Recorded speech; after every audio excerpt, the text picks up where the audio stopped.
Welcome to The Aggressive Life. On this day, about 500 some odd years ago, a seismic shift, well, I could say in the universe, that might be a little overplay, but at least in the known world, a seismic shift rippled out from a little town in Germany, and the world would never be the same. On October 31st, 1517, a Catholic monk and scholar marched up to the doors of All Saints Church in Wittenberg, Germany, and nailed something to the door. Who was that man? Well, this man has had a lot of followers. One guy, one American black pastor went over to Germany, learned out about this guy, and he changed his name. He was so inspired. He changed his name to Martin Luther. And then he had a child, and he named his son Martin Luther King Jr. I've become a bit of a Martin Luther guy, one of the most aggressive people who's ever walked the face of the earth. And I want to talk about him today. I want to talk about with the guy who has taken my understanding of him to a new level. The guy I'm going to have on today, his name is Stu Boehmig. He's a longer-term friend of mine. I use the term friend loosely because I just wasn't in his league for a long, long time. He's a little older than me. He was at the church that helped train me into student ministry way back in the late 80s. He is a pioneer in church planting and church growth in a certain kind of church. And I've always looked up to him and didn't have much of a personal relationship, but I've gotten more personal with him here over the last year. Stu Boehmig is known by me as Stubby, because anybody who I like, and I know, you get a little nickname. So Stubby, his name is Stubby. I was at a funeral for the guy who led me to Christ. His name was Denny Patton. And Stu knew Denny, who was on his podcast while he was alive. And Stu said, "Hey, I'm going to Germany, and I'm leading a trip. Do Martin Luther. You ought to come." And I thought about it, and I thought it's been a while since I've been on a learning expedition. And I said, "Okay, yeah, I'm going to do that." So Lib and I went, and I had some friends that went as well. And oh my gosh, it was unfreaking believable. So unbelievable. I said, "Stubby, we need to have you on The Aggressive Life. Let's talk Germany. Let's talk Martin Luther. Let's talk aggressive stuff because he is an aggressive man. Welcome to The Aggressive Life, Stu Boehmig." Thanks, Brian. It's great to be here. Fill us in on why and how you got interested in Luther. I grew up in a Lutheran family. And when I was in high school, in my junior and senior year, I had to go to confirmation class every Saturday, and I studied the Catechism of Martin Luther that he had written. So I went through this thing for 2 years, finally got confirmed, put a white bathrobe on, stood up in front of the church. It was confirmation Sunday, big deal. I never heard about a personal relationship with Jesus, not one single time. The greatest story ever told, greatest adventure ever lived, went through Luther's Catechism, and my pastor never, ever mentioned anything about a personal relationship with Jesus. So I get involved in a youth ministry where I do come to faith in Jesus. And then I get involved with a guy by the name of R.C. Sproul. When I was a college student, he took an interest in me. R.C. founded Ligonier Ministries and encouraged me to go to seminary and took a real interest in me. And he gave me this book, Here I Stand, by Roland Bainton. It's the life of Martin Luther. And I read it. It knocked me over. And so much so that I decided that I was going to go and walk the steps of Martin Luther. Now, there's a problem with the whole Protestant Reformation and the whole life of Martin Luther, and that's this. It was buried for 40 years behind the Iron Curtain in East Germany, in the GDR days, the German Democratic Republic. Not only 40 years buried there, but it was buried under the regime of Adolf Hitler, going from 1938 on through the end of World War II. I got to get in there. I got to figure out a way to get into that country. And I applied to our government for a visa of a learning grant to be able to travel over there. And finally, after 6 months of working on this thing, crossed the border into East Germany as an American. Couldn't take any magazines with me, no newspapers, no Bible, nothing, just a backpack and a duffel bag. And I was going to go in there and I was going to find the life of Martin Luther. Hey, Brian, this for me was a bold move. I'm going to be cut off for 2 weeks from the known world. I'm going to turn my passport in every 3 or 4 hours or whatever city I go to to the Stasi, to the police there. They're going to hold it. They're going to tell me where I can go, what I can do, and when I should be back. I remember crossing the border into East Germany. I was detained there for 2 hours with soldiers with automatic rifles and dogs on the train rifling through my stuff, intimidating me. So finally, I get in there, and I want to find the places of Luther, but they're all locked up. They're all buried up. They saw Luther as a social reformer at this time, the Soviet Union. I climb over the wall because I can't get in. I want to see the cell where Luther was. I climb over the wall by myself.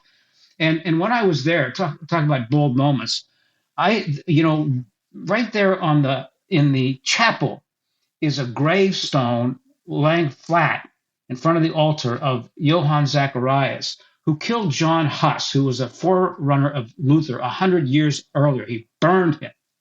And that bishop's grave is right there in front of the altar. And Luther laid on it to be ordained with his arms outstretched in the form of a cross.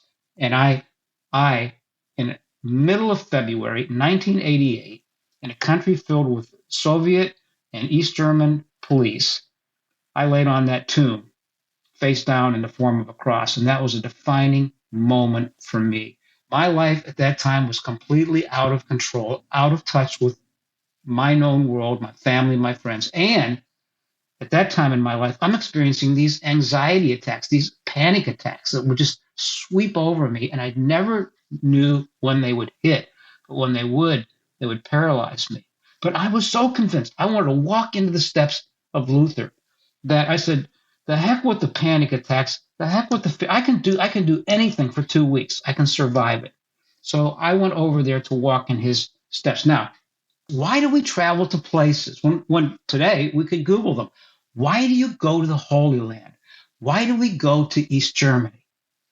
I think it's because God created us as physical beings.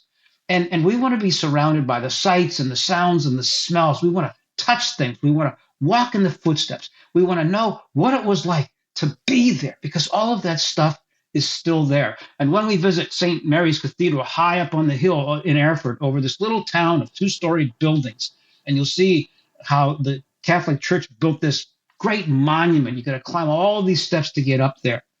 I want to stand in that square and look up and see the awe and the power of the Catholic Church in 1517. I want to see the scale of the church, the scale of the village. So I wanted to go there. And I think it's important for us to go to the places where God changed history. And ever since then, God changed my life. And I've been sharing that story and that place and those places with people since then. So yeah, why did I get into that? Through R.C. Sproul, the book by Roland Bainton, Here I Stand, and my quest to want to stand in the places as a human being where God changed history. You gave a bit of that story on day one when we went over, and I had no idea of the history of you actually going on a literal adventure. I like adventures, right? But my adventures are a bit more curated because I don't have to cross political lines, and I'm probably not getting shot unless some hunter is a bad shot from another county away with a high-power rifle, right? I just was so mesmerized, like, my goodness, you're just going to go, I'm going to go behind the Iron Curtain, and I'm going to find things, and I'm going to look for things that are buried. That was an aggressive move. I knew when you told that story, I'm with the right guy on the right trip. Yeah. Many of us don't know the life of Luther, or we've forgotten about it, or we don't see any relevance to it. And as we talk about this, there might be a lot of Catholic talk. Let's just make sure we understand this right now, that up until 1517, 1550, 1580, whatever, in that time period, if you were a believer, you were Catholic. Everybody was Catholic. This isn't like cracking on the Catholic Church. This is more like cracking on the history of Christianity, the way all of us were. And whenever Catholicism maybe comes up in this podcast, if it does, we'll get into this, that there are abuses inside of Protestantism that Luther probably would have spoken out against. So this is not like the Reformation for me isn't an anti-Catholic thing. The Reformation is an anti-religiosity thing, how we sometimes lose our way. So would you agree with that, Stu? Yeah, I think it's exactly right. When we talk about Roman Catholicism and a Luther Church, we're talking about what it was like in the 15th century. It was extremely corrupt. There are great things happening in the Catholic Church today, but we're talking about 1500s Catholicism. And I think that's important because I think the trends of the Catholic Church in the 1500s are the same trends that take place with people today. We're trying to work our way into heaven. It's just that simple. And the church was trying to convince people to work their way into heaven. And I believe that same message is out there today. Um, I was involved in evangelism explosion. It was an evangelism movement way back when. And there's a great question in there.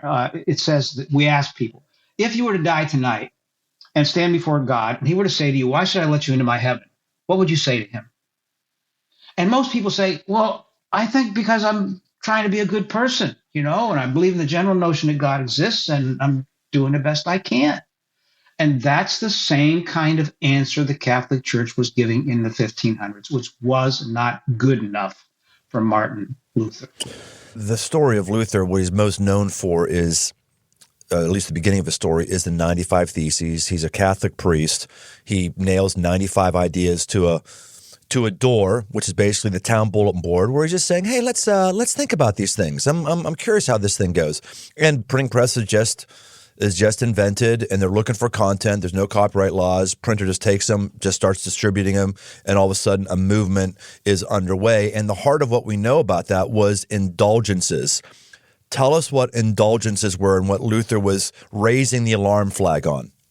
Yeah, but let me step back and give a framework for Luther. Great. I think that puts his life and his stance into context. Here's what I see when we take this trip. We talk about what we call lightning bolt moments.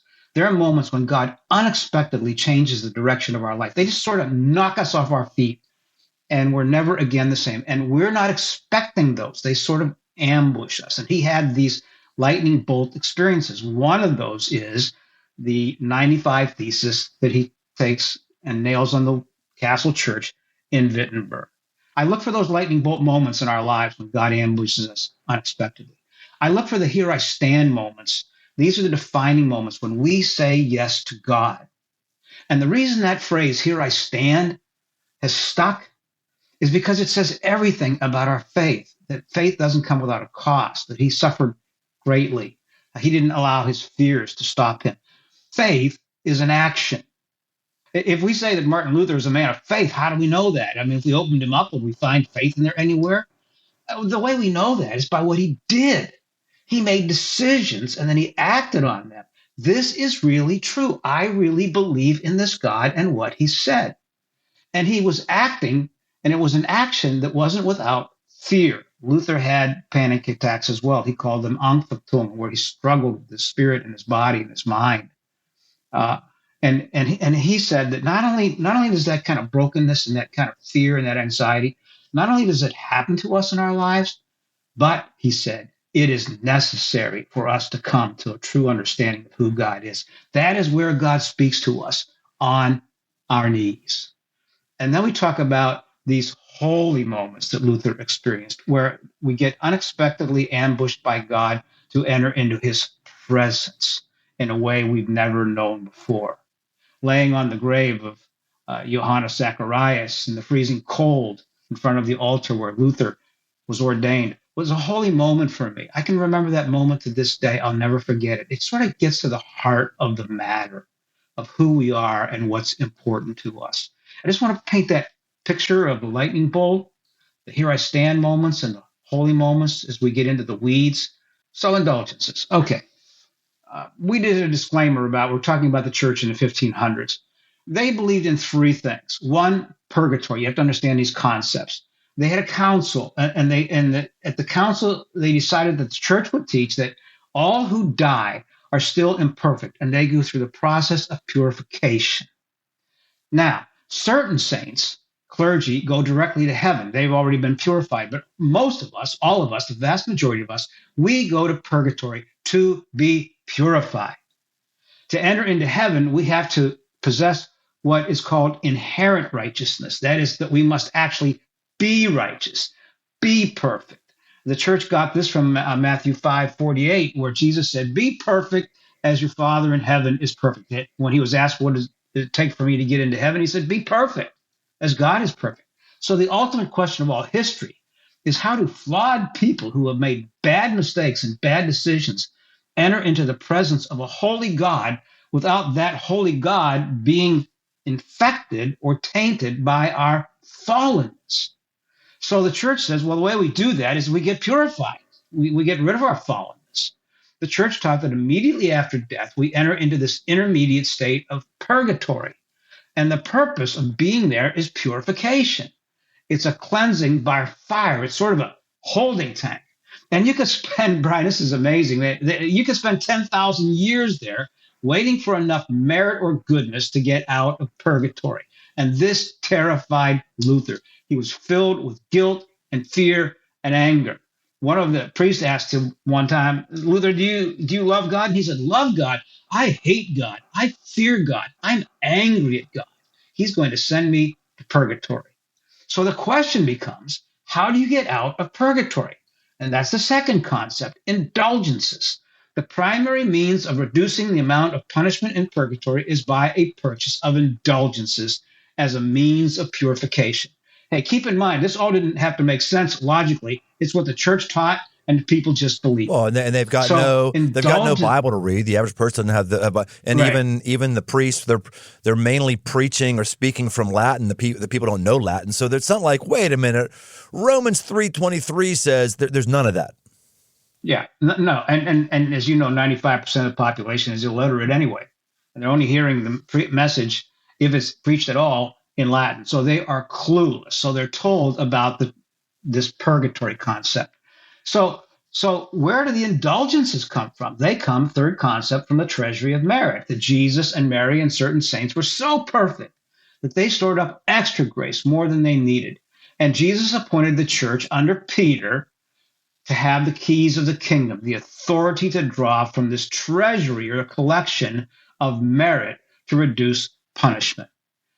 And Luther just could not allow his people to live under that kind of misleading by the church. It really angered him that the church was teaching this concept. So that's the concept of indulgences. Oh, and we still, today we still look for ways to buy our way into heaven, right? Make deals with God, do good things, be a good person. Maybe that's going to be good enough to get me into heaven. Luther's problem was, he said, how good is good enough? And his answer was righteousness, perfection, purity. And he realized, if I were to get to heaven, I can't be righteous. I can't be pure. I can't live without mistakes. He kept going to confession, and they kept saying to him, you're too serious about all this confessing of your sins. But Luther said, I know, but I have to get purified in this world. And finally, one time in his cell, one night, he said, I realized if I have to get to heaven, I would need a savior. And that's exactly what God provided for me. Yeah, he wasn't this savior. guy who was rebellious, wanted to rebel against the Catholic Church. I mean, he was an ardent follower of the church in that day. He was in the elite, if you will, as a priest. He just took it more seriously than anybody else, and he would punish himself and flog himself and walk up and down steps on his knees more than anybody else to try to purify himself. This wasn't a guy who was like, tisk, tisk, I don't believe this stuff. He believed it. He went after it. And then he finally realizes, man, maybe what I'm going after is wrong, and he puts those 95 Theses up on the door, and a movement is born. What happens after that point, Stubby? He puts the 95 Theses on the door in Latin as a debate process. In other words, if you wanted to have a debate, you'd put your debate qualifications up, what you wanted to debate on a door. The Castle Church door was sort of the bulletin board of the day. And he challenged the professors at the University of Wittenberg to a debate on indulgences. This fellow Tetzel was coming into town with pomp and glory and with the seal of the Pope and with this treasure chest of merit. And he was selling people this stuff, not in Wittenberg, because he wasn't allowed there because the elector wouldn't allow him in Wittenberg. But Luther's people were going to the other villages so that they could buy these indulgences for their family members who were in purgatory.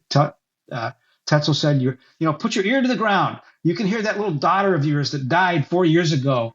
She's screaming and begging for you to get her out of purgatory. And Tetzel's saying, here, make a contribution. I'll give you a piece of paper, stamp of the Pope on it. You can get her out of purgatory. He is violently upset at the church being robbed of their money, these poor German peasants. And primarily, Pope Leo X is sending Tetzel to Germany to raise this money to do what? To build St. Peter's Cathedral.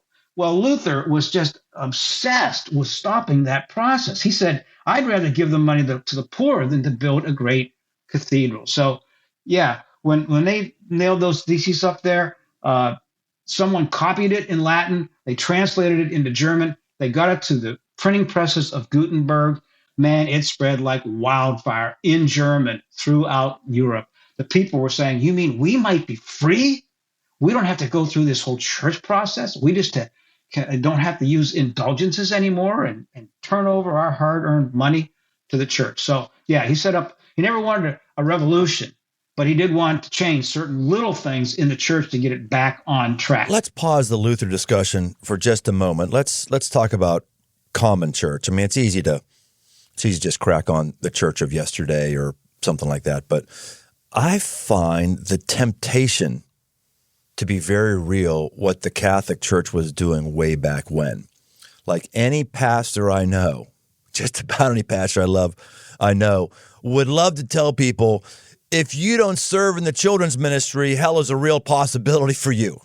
Because children's ministry requiring children, we would love to say like, hey man, tithing is a big deal. Maybe we're not selling indulgences to build our buildings, but there's a lot of guys, man, who get right in the edge, and in order to build their buildings or meet their budget, they preach tithing as if it was indulgences because they make it inextricably linked with your faith. So I feel the temptations in the modern church to abuse people. I don't think that I am. I really don't. But I can understand the temptation that was there. You come from this world. Tell us a little bit of your story in church, what that was like for you, because you got a pretty interesting one there.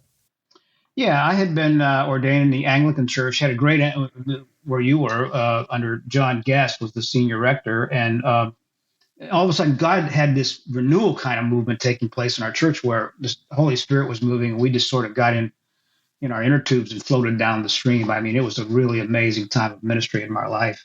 But I went out to Fuller Seminary to do a doctor's of ministry degree in church growth.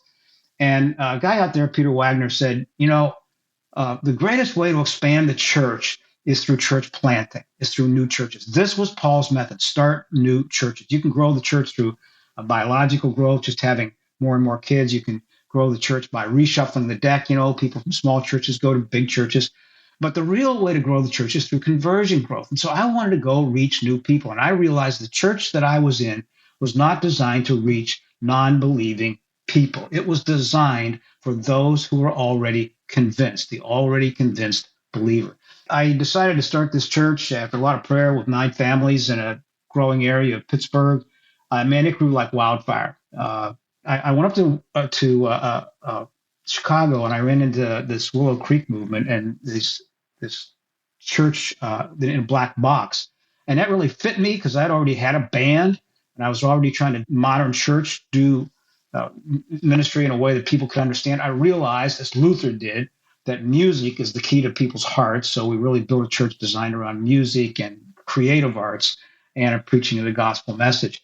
So I start this church, and it grows like wildfire. Back in that day, it was the largest church between New York and Chicago.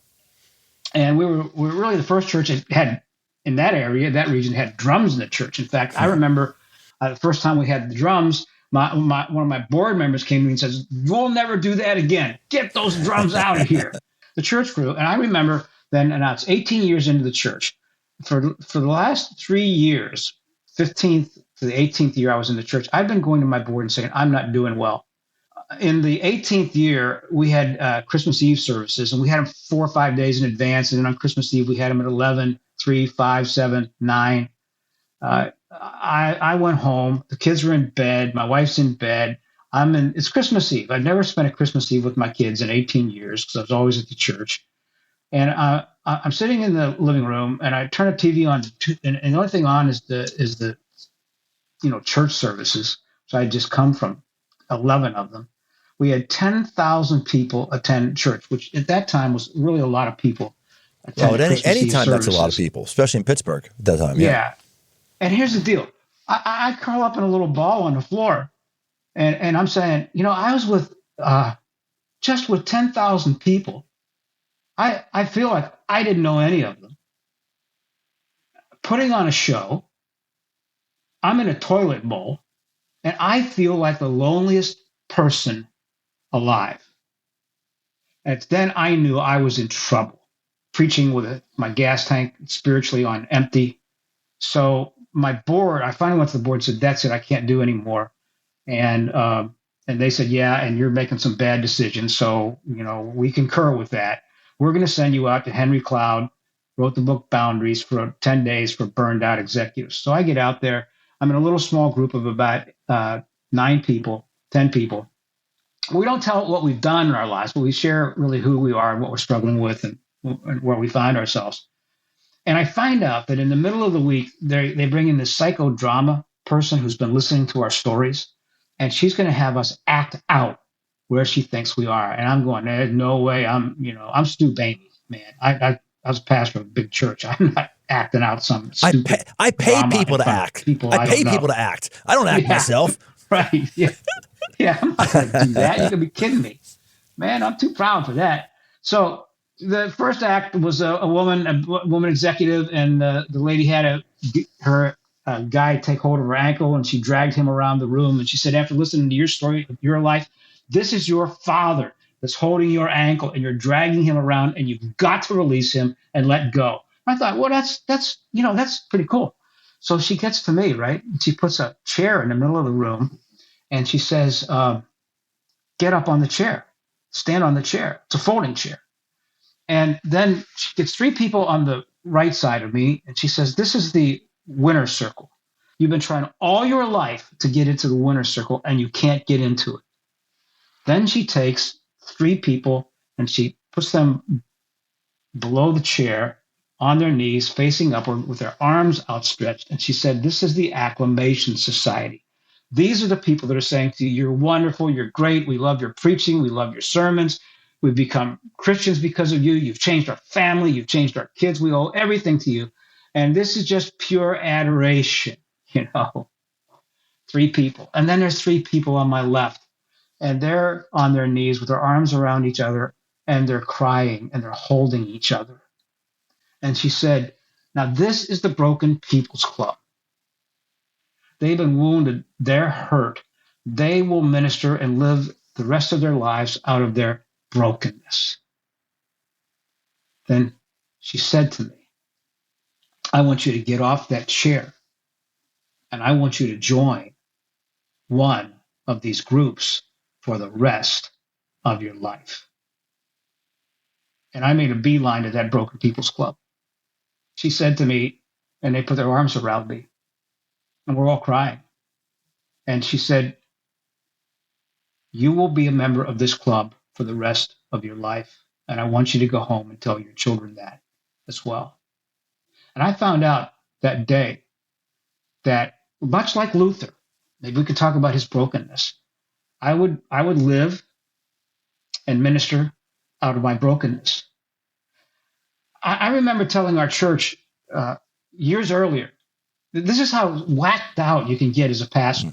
If I did give a message this morning, but if I took the next 45 minutes and had you all come up here and give 15 minutes of your greatest success story and go to your seat, I'll bet you all of us would walk out of here feeling like a failure. Because success stories, winning stories, make us feel like failures. They divide us, they alienate us. But if I had each of you come up here and tell your greatest moment of brokenness, your failure stories, the broken wedding ring or torn up credit card, or whatever it is, I'll bet you we'd all stay here hugging and holding each other for as long as it took to put each other back together. There's something about brokenness and failure that unites us and brings us together. And that, I preached that. It made sense. People said, "Amen, brother." But it hadn't happened to me. That's how crazy we get in the ministry. We can preach stuff. We get good at saying stuff. But then God's going to bring that sledgehammer lightning bolt moment and knock us off our feet. Yeah, we say stuff, but we don't live stuff. I get Yeah. on our staff all the time and said, "Look, man, I'm sick of this saying doing gap. We set these goals. We say we're going to do these things. But then if you look at the next 6 months, the next year, we don't do these things. This saying-doing gap has got to end. And that's kind of why I like the phrase being aggressive, because it says I'm erring on the side of doing. You mentioned something you did. I didn't realize that you did it. I have something else in common with you. That gravestone, that grave that you lied on in front of the altar at the monastery, to replicate the posture of Luther when he got ordained as a monk. I heard that story because you told me that, and I immediately got on the freaking grave. I'm doing the same thing. You mean the guy's DNA who is aggressively after God, the guy was literally right here, and his DNA at one point you could measure here? I'm in. Lie down. Someone took a picture. And I was no judgment on anybody who didn't do that there. I just was surprising to me that nobody else actually would lie down on that stone. I'm like, man, you folks just here to like learn things? I'm here to do things. There's so few of us as believers who are doing things, and that's what inspires me about the life of Luther, right? Talk about more of the stuff that he did, Stu, because it was crazy. Education, German language, yada, yada, yada. Man, Luther changed just about everything there is to change. What really did he give us as a leader in our lives? And that's why I like to talk about the Luther experience when we go on these trips. He experienced the power of an external truth source in the Holy Scriptures. He gave us that, yep. Right? It's chained to the altar. It's in Latin. It's inaccessible. He gives us the Bible as a truth source. He gives us ministry. First and foremost, he was a pastor.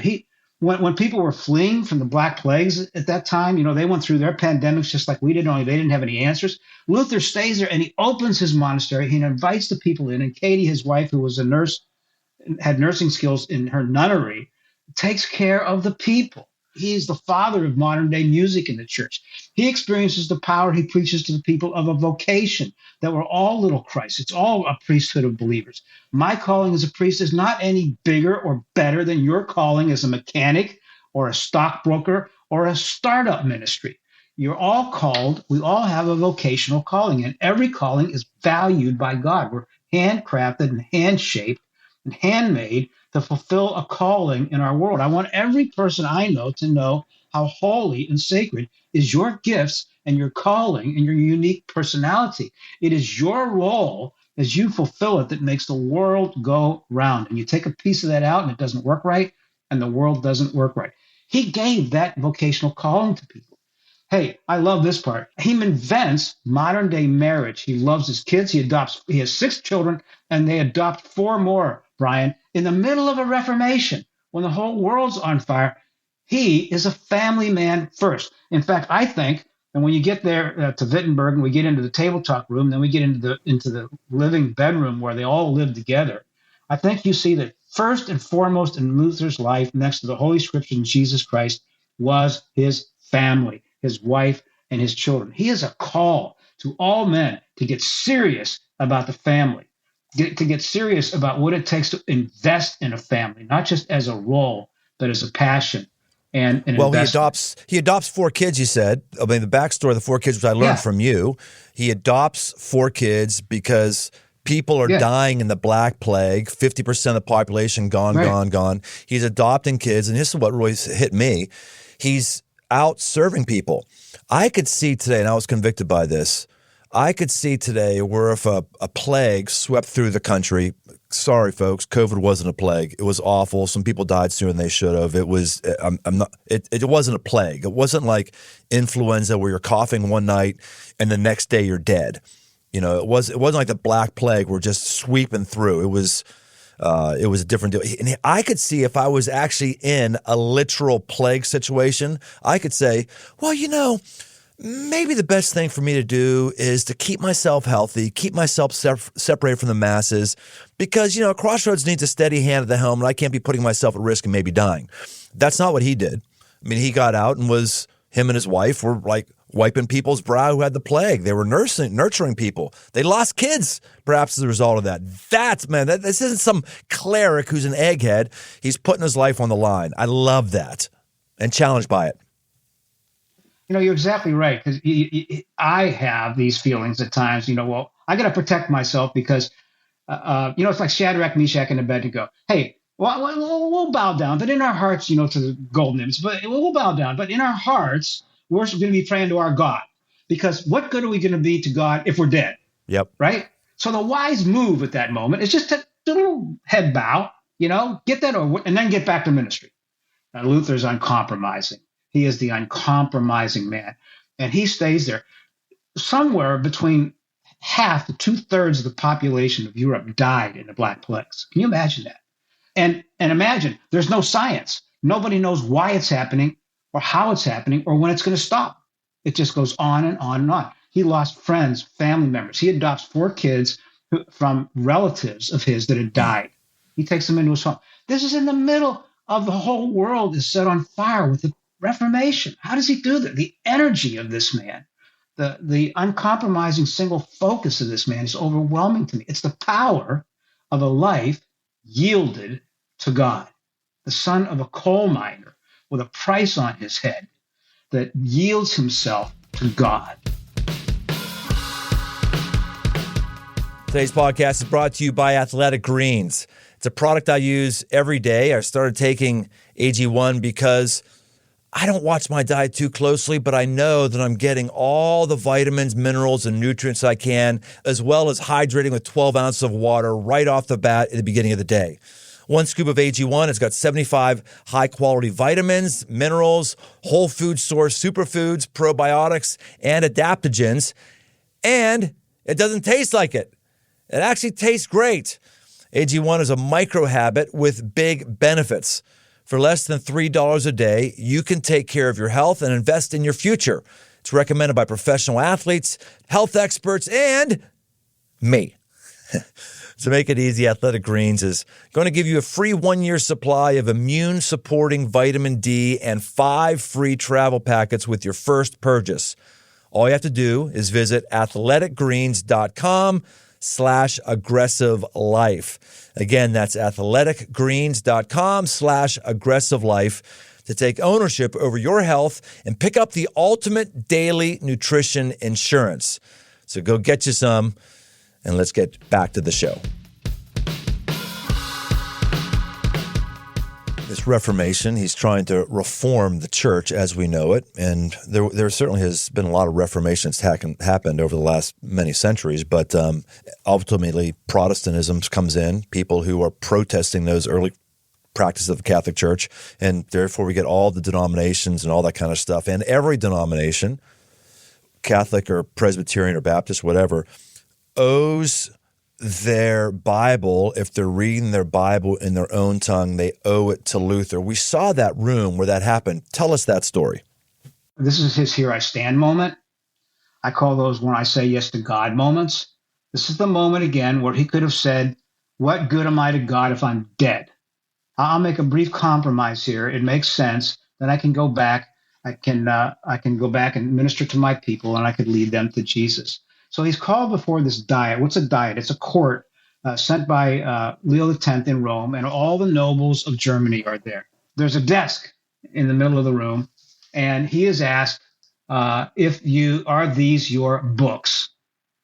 And he says, yes, they are my books. And then he's asked only one question. He wants to debate, but he's only asked one question. Will you recant these books and everything that is in him? That word recant is revoco.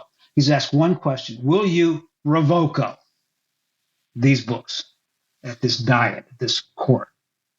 And Luther, he doesn't know what to say, because if he doesn't revoke them, he's going to be declared an outlaw, and outlaws and heretics are burned at the stake. So he's going to get burned at the stake. He knows that, just like John Huss 100 years earlier. So he doesn't know what to do next. And he's asked, will you revoco? And he says, I don't know. I need 24 hours to think and pray about this. I'm unsure. And so they grant him 24 hours, and that's where he goes. And he prays this great prayer at the diet. And in the prayer, which we read the full thing on the tour, he goes back and forth. He wrote the prayer down for us to be able to read it. God, where are you? Are you going to protect me? Are you going to be around? Are you dead? Oh no, then he gets, faith again. No, you can't die. You'll be there. You've been, but are you really there? I mean, I didn't plan on this. I just want to go back to Wittenberg and I just want to live my little life. God, I don't want to be up here, he says, in front of popes and emperors. I didn't plan on that. I want the simple life. I want the easy life.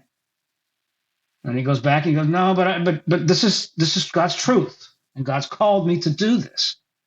So he goes back and forth with those kinds of questions that we ask. And finally, in his begging, God help me. Amen. God help me. Amen. After all, only the body is concerned. The soul is yours and belongs to you. And it is with you and it will remain with you eternally. My soul's going to be with you eternally. I'm not going to compromise on this. God help me. Amen. The next day, when he is asked again what his response will be, he says to them, I can't compromise against the truths of the Holy Scriptures. It's wrong to go against my conscience. I cannot. So he says, and this phrase, I cannot do otherwise. Here I stand. God help me. And finally, he has that here I stand moment that I say yes to God no matter what. We went moment. to a castle that has a room that looked like the room where he would have been saying those words, here I stand. And in that castle, there's a room where the first Bible was translated into the common tongue, which was German. And I didn't realize that he invented the modern day German language that still exists today. Tell us that story. Yeah. Well, after the Diet, he's got a free passage back to Wittenberg. But once he reaches Wittenberg, then he is declared is going to be a heretic, and he's free reign. Whoever captures him can burn him. He knows he's going to die. He's going back to Wittenberg, and the ruler of Saxony, where he lived, that's the state in which Wittenberg was located, has become a Christian at this point. And he comes and he sends some knights and some soldiers, and they kidnap Luther outside of Eisenach, Germany, where Luther went to school. And he hides him out at the Wartburg Castle. It's old, it's fallen apart, it's rotten, it's not worth anything. Frederick believes this is the last place that anyone would ever look for Martin Luther. He grows a beard, he hides out, he hunts for himself, and he's up there. And this is another holy moment, defining kind of moment in his life. He's hiding. He's afraid. He doesn't know what the future holds. He's separated from everything that he knows. He has nothing. But he says, okay, God, I have nothing here. I'm hiding out. I've lost everything. The Reformation is over. So he asks God, what can I do to make a difference? And God says to him, however he said it, you have in your little room where you're hiding out, you have a pen and a paper. Use your memory. I'll get you a Bible in Latin, translate it from Latin into common German. And when he did, it changed the world. It took him 10 months to do that. He translated it. He got it out. People got it to Gutenberg. They printed 1,000 copies. The price was one cow. It was a very valuable thing. People couldn't read. So in the process, when he gets back to Wittenberg, he realized he's got to start schools to teach the kids how to read so they can read the Bible, so they can teach their parents how to read the Bible, and they can read the Bible to the parents. So he starts the modern school system. Just a little thing like that. Starts modern schools. Yeah, that's no big deal. Yeah, no big deal. But I got to teach these people to read. I mean, it's like how God works when we least expect it, when we have nothing. I got a pen, I got paper. Okay, maybe God can use this moment. Maybe God can use this as a holy moment to change people's lives. And you know what I loved about you laying on that gray stone there is if we don't look for these moments, they pass us right by. We never see them. Luther could have said, well, I'm just going to keep myself alive here. I'm going to get really depressed. I'm going to drink a lot of beer. Hope nobody finds me. But he's saying, this is a moment. God can use me. What do I have to be used? A pen, some paper, and the inspiration of the Holy Spirit in my mind and my heart. Yeah. Amazing, man. I mean, you got all these Germanic tribes, don't have a very similar language, but different dialect. There's some discrepancies between them. And he just says, I got to invent a language here that all these people will understand enough to like their language and put the New Testament in that. And that's the standard for German today. That's what we know as German. Crazy. Yeah, right. He had to invent the church. Okay. He gets back to Wittenberg. All right. So now what are we going to do? Okay, let's get together. Okay. What should we do? Well, I know we should do something we've never done. We should sing. We should sing some songs. Only the priests are allowed to sing. They chant in Latin. Hey, I'll write some music. I got a guitar. We'll get some drums, We'll get some overheads. We'll sing. People are singing. First time in their lives. And he believes, the gift of music to Luther was next to the Holy Scriptures. It was the greatest gift because it unites our souls and our spirits and our minds, one to each other, you and to me when we sing, and to God. So there's this triangle that takes place. It's really powerful. He understood that music had the ability to change our emotions in a heartbeat. You like motorcycles. I like motorcycles. I got a CD on there. Man, when I'm cruising down the road on my Harley and I put on some Doobie Brothers music, there's just this big smile that comes over my face. It changes my feelings and my attitude in a heartbeat. And he understood that the people needed to sing. It's a spiritual process. And they needed to preach. So he takes and he puts a pulpit up over the altar, signifying that it's more important. The preaching of the word is more important than the sacraments. How do we know about the sacraments? The word informs the sacraments. The word teaches us about the sacraments. So he says, okay, we're going to make preaching and teaching the major priority of the church service. I'm going to preach. And he preaches 2,000 sermons in a short period of time, 2 times a day, 6 to 7 days a week. Okay? And then we're going to have people get together in small groups and study the Bible, and we're going to have community because there was no community in the church.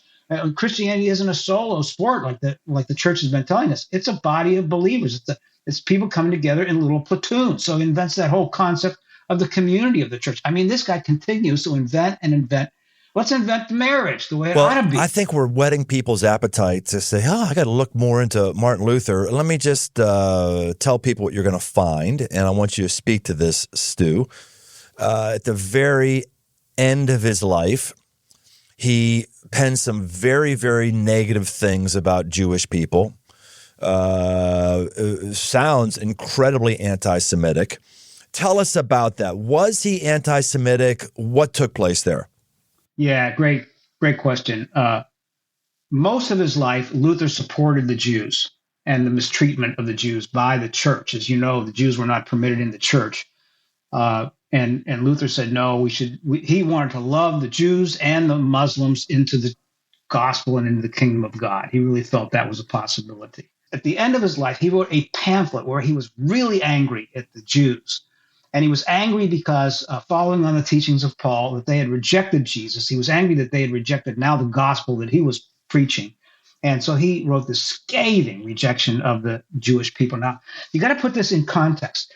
He wrote 110 volumes of work. And about all those 110 volumes, there is one pamphlet that I think is like a Twitter that he sent out or a Facebook post that he would really regret if he could come back. In fact, I often say, he didn't say revoco when they asked him, here I stand, will you revoke your teachings? But I think he'd come back and revoke that pamphlet in a heartbeat because it got him into a lot of trouble. And really, we hadn't heard much about that pamphlet until the Nazis in World War II. The medieval Europe was a whole different place and culture than we think of today. And it was a hard times and people killed each other and poisoned each other and tortured each other and burned each other. There were plagues, there were witchcrafts. It was kind of a crazy world. And in the midst of that, there was a great anger and fighting between the Jews and the Christians. And this really started in 1096 with the First Crusade, when the Pope sent the Crusades to Jerusalem, to free Jerusalem. He wanted to free them from not only the Muslims, but the Jews as well. So the Catholic Church at that time, around 1000, began to really reject the Jewish people. And that continued right through the period of Luther.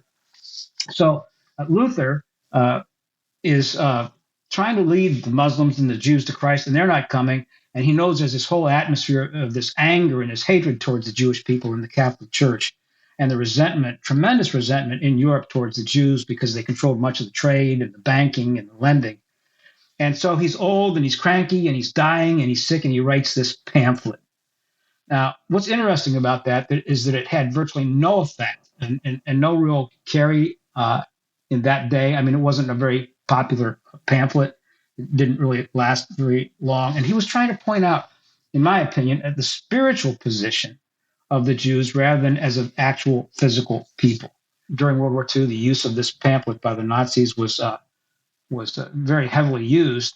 But interestingly, after the war, not a single Protestant church has condemned or rejected Luther and his works, his volume of works, as being anti-Semitic. He went through tremendous, enormous scrutiny by the church, but the church recognized him as a true reformer. And they did rebuke the pamphlet, but not Luther and his teachings. And I'm sure if he could come back today, he would have a big redo on that. So, as far as we can tell, Luther's pamphlet had no effect on his people of that day. It's not his whole body of work.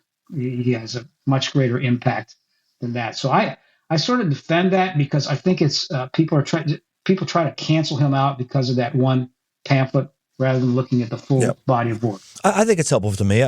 People can make their own decision whether or not that's good enough for them or not. I just think that we need to see there's more there than simply saying, oh, this guy said this, let's cancel him. And we just love doing that because we have a culture that's incredibly anti-grace.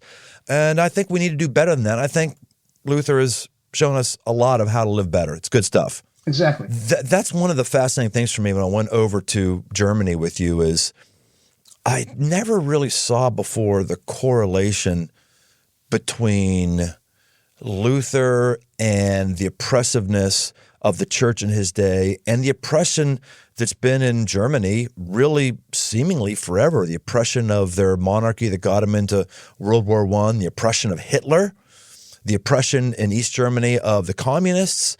And I couldn't help but think if I was around during World War II, would I be one of the pastors, one of the Christians that went along with everything in the Nazi agenda and put Jews, into death camps and all that stuff? We all like to think, oh, no, I wouldn't have done that. I wouldn't have done that. But we say that because we've been indoctrinated, and I do been indoctrinated positively. We've been indoctrinated with an anti-racial agenda. And I mean those words positively. We need to have anti-racial agendas. But I've been indoctrinated in that. So if I took my current self and stuck myself in 1939, I'm pretty confident I would have spoken out and died. I'm pretty confident that would have happened.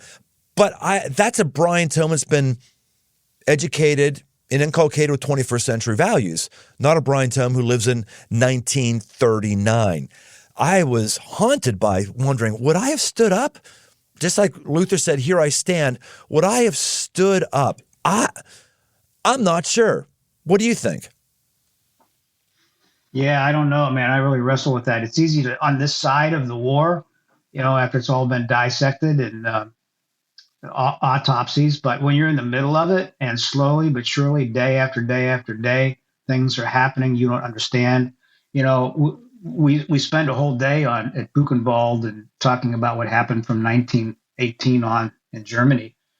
Martin Niemöller, the German pastor who stood up against the Nazi revolution. His great quote. He says, first they came for the socialists, and I didn't speak out because I wasn't a socialist. Then they came for the trade unionists. I didn't speak out because I was not in a trade. Then they came for the Jews. I didn't speak out because I was a Jew. Then they came for me, and there was no one left to speak.